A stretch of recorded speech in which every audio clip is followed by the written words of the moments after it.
Assalamualaikum warahmatullahi wabarakatuh. Halo semuanya, perkenalkan nama saya Ahmad Hoirul Sofa dengan NIM 2105121450, mahasiswa program studi Sistem Informasi Universitas Negeri Surabaya.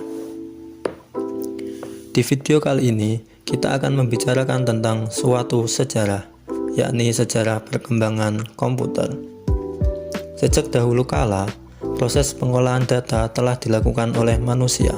Manusia juga yang menemukan alat-alat mekanik dan elektronik untuk membantu mereka dalam perhitungan dan pengolahan data supaya bisa mendapatkan hasil yang lebih cepat.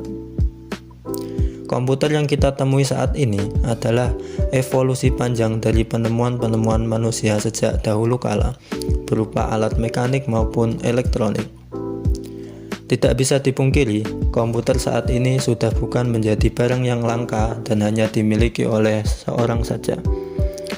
Namun, hampir semua orang sudah memilikinya. Apalagi, akhir-akhir ini hampir semua lini pekerjaan memerlukan komputer.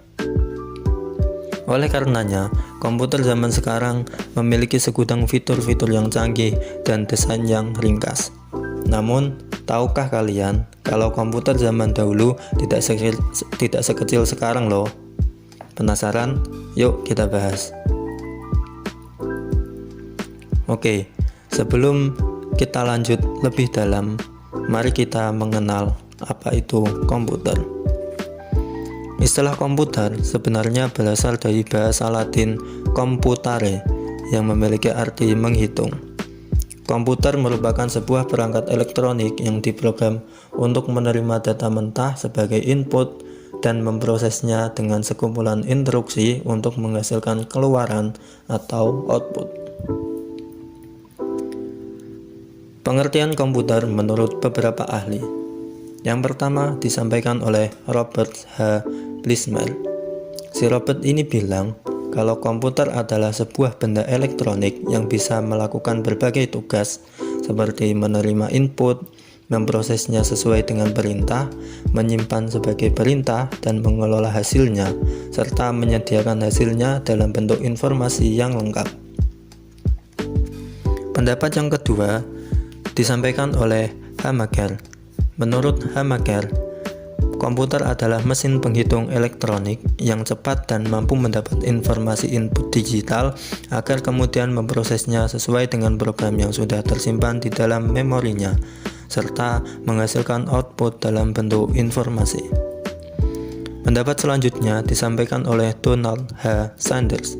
Kalau menurut si Sanders, komputer adalah sistem elektronik yang bisa digunakan untuk memanipulasi data secara cepat dan tepat, dirancang dan diorganisasikan agar mampu menerima serta menyimpan data secara otomatis, memproses sebagai data, sampai menghasilkan output dengan berdasarkan perintah yang sebelumnya sudah tersimpan di dalam memori.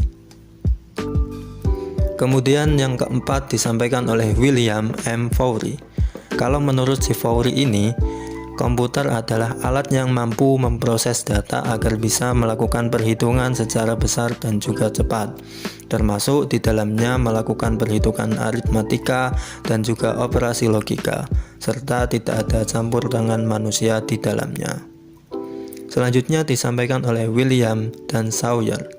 Nah, William dan Sawyer ini dengan tegas menjelaskan bahwa komputer adalah mesin serbaguna yang bisa diprogram dan menerima data serta memproses ataupun memanipulasi sebagai data tersebut ke dalam bentuk informasi yang bisa digunakan. Nah, itulah pengertian komputer menurut beberapa ahli. Sekarang, setelah kita mengetahui pengertian komputer, sekarang saatnya kita membahas sejarahnya nih. Bagaimana sih komputer-komputer zaman dulu? Nah, seperti yang telah disebutkan di awal tadi, bahwa komputer secara bahasa memiliki arti menghitung. Jadi, asal mula komputer pun tidaklah jauh dari alat hitung. Oleh karenanya, penemu alat hitung dijadikan sebagai salah satu tonggak sejarah komputer.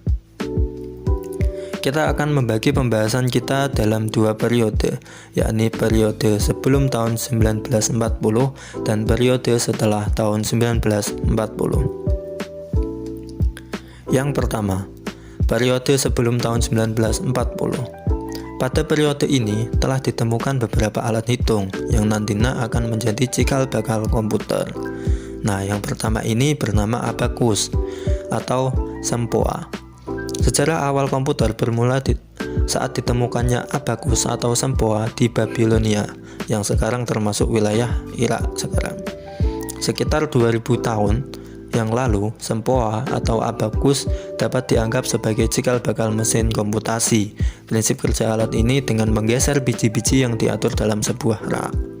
Nah, si abakus ini dapat melakukan penjumlahan, pengurangan, perkalian, pembagian, pangkat 2, dan akar pangkat 2. Kemudian yang kedua, ada kalkulator roda numerik yang ditemukan oleh seorang ilmuwan Prancis bernama Blaise Pascal. Kalau kita mengenal ada hukum Pascal dalam fisika, beliau inilah yang menemukannya. Blaise Pascal berusaha mengembangkan mesin hitung temuannya dan sudah berhasil membuat puluhan prototipe mesin hitung yang dikenal dengan kalkulator roda numerik. 10 tahun kemudian, Blaise telah berhasil menyempurnakan temuan mesin hitungnya yang diberi nama kalkulator Pascal atau Pascalins. Prinsip kerja dari alat ini yaitu menggunakan 8 roda putar bergiliji untuk menjumlahkan bilangan hingga 8 digit. Alat ini merupakan alat perhitungan bilangan berbasis 10. Nah, kelemahannya alat ini hanya bisa melakukan penjumlahan. Kemudian ada kalkulator roda numerik 2. Tahun 1694, seorang matematikawan dan filsuf Jerman, Gottfried Wilhelm von Leibniz, memperbaiki Pascalin dengan membuat mesin yang dapat mengkalikan. Sama seperti Pascalin, alat mekanik ini bekerja dengan menggunakan roda-roda gerigi. Dengan mempelajari catatan dan gambar-gambar yang dibuat oleh Pascal, Leibniz dapat menyempurnakan alatnya. Nah, jadi di alat yang kedua ini, Leibniz menambahkan fitur mengkalikan. Selanjutnya, yang terakhir ada kalkulator mekanik. Ahli matematika dari Inggris ini merancang kalkulator mekanik yang mampu menyimpan atau mengingat angka. Unit aritmetika akan melakukan perhitungan sesuai instruksi dari unit kendali instruksi yang berupa program. Instruksi atau program dimasukkan ke mesin dalam bentuk kode-kode. Sistem pengoperasian penghitungan menggunakan sistem bilangan biner dengan 2 digit 0 dan 1. Charles Babbage mengembangkan alat ini dengan susah payah, bahkan konon sampai menguras harta dan pikirannya demi menemukan alat ini. Sampai beliau dijuluki sebagai bapak penemu komputer. Oke, jadi kurang lebih seperti itu sejarah perkembangan komputer periode sebelum 1940. Sekarang kita lanjut ke periode perkembangan komputer setelah tahun 1940. Nah, pembahasan ini akan dibagi menjadi 5 generasi. Kita masuk yang pertama, generasi pertama. Tahun 1946 merupakan tahun diciptakannya komputer generasi pertama dengan menggunakan tabung vakum sebagai komponen dasar pembuatannya. Tabung yang digunakan sebagai komponen dasar ini memang tidak dikenal efisien di beberapa aspek karena cepat sekali panas ketika dipakai. Selain itu, komponen ini membutuhkan daya listrik yang sangat besar dalam pengoperasiannya.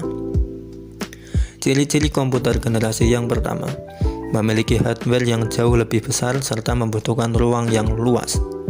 Interior desain, sistem operasi dibuat secara spesifik dan hanya dapat melakukan tugas tertentu.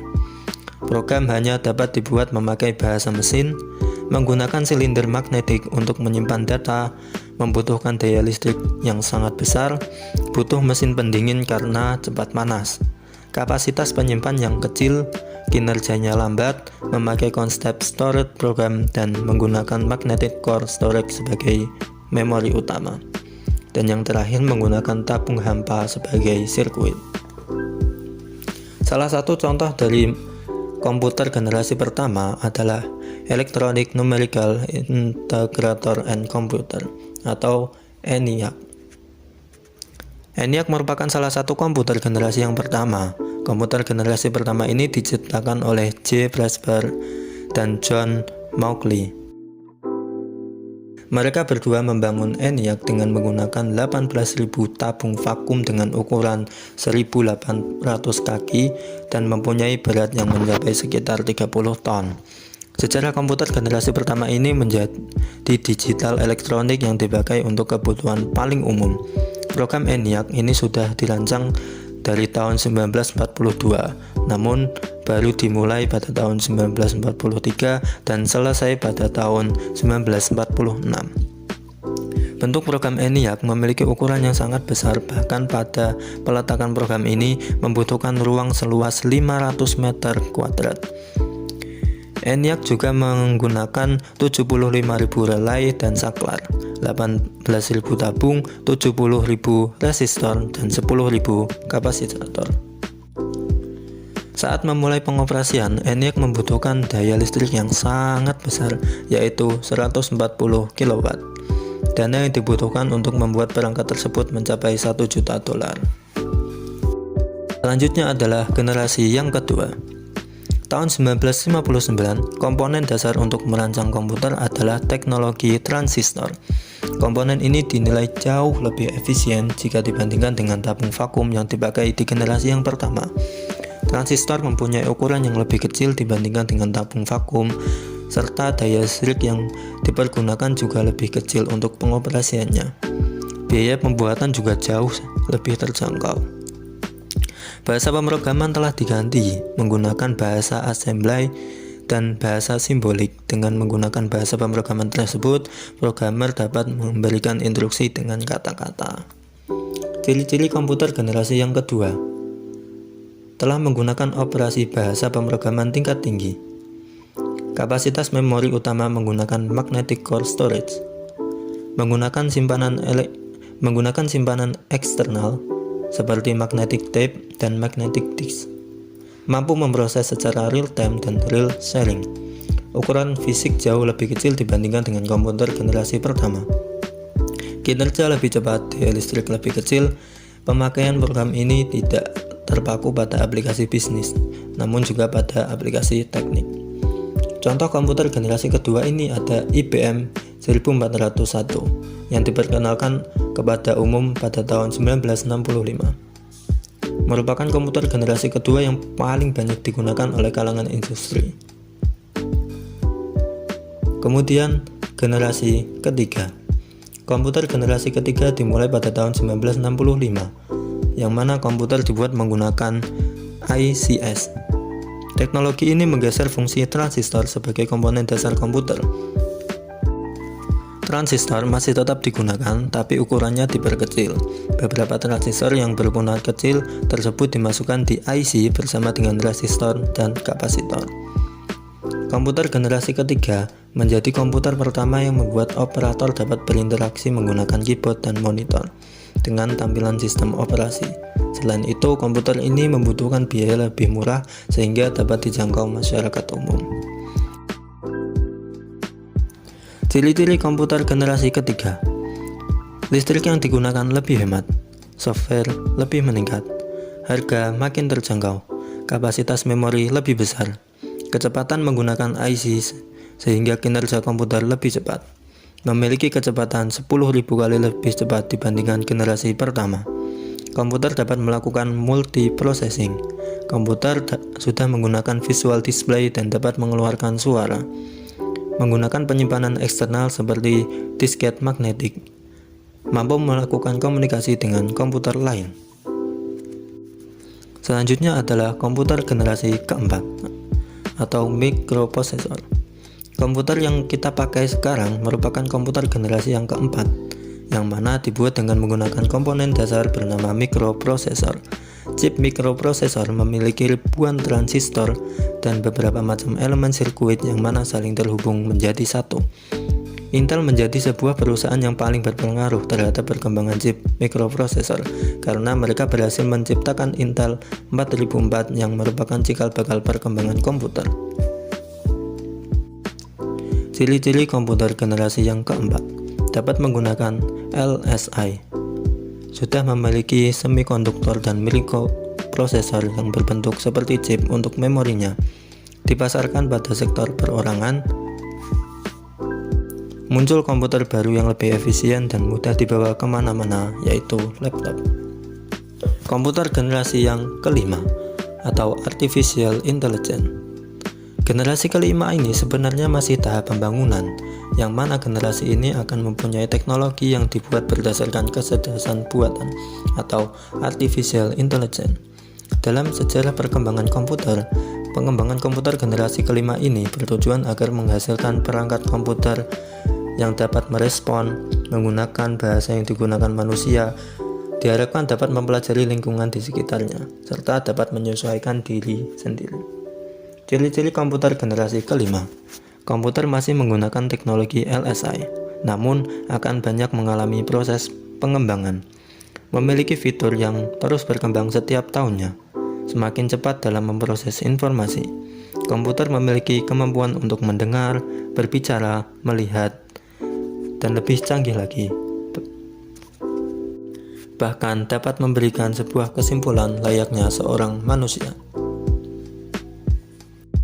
Jadi kurang lebih seperti itu yang dapat saya sampaikan di video kali ini. Kurang lebihnya mohon maaf, saya izin pamit. Assalamualaikum warahmatullahi wabarakatuh.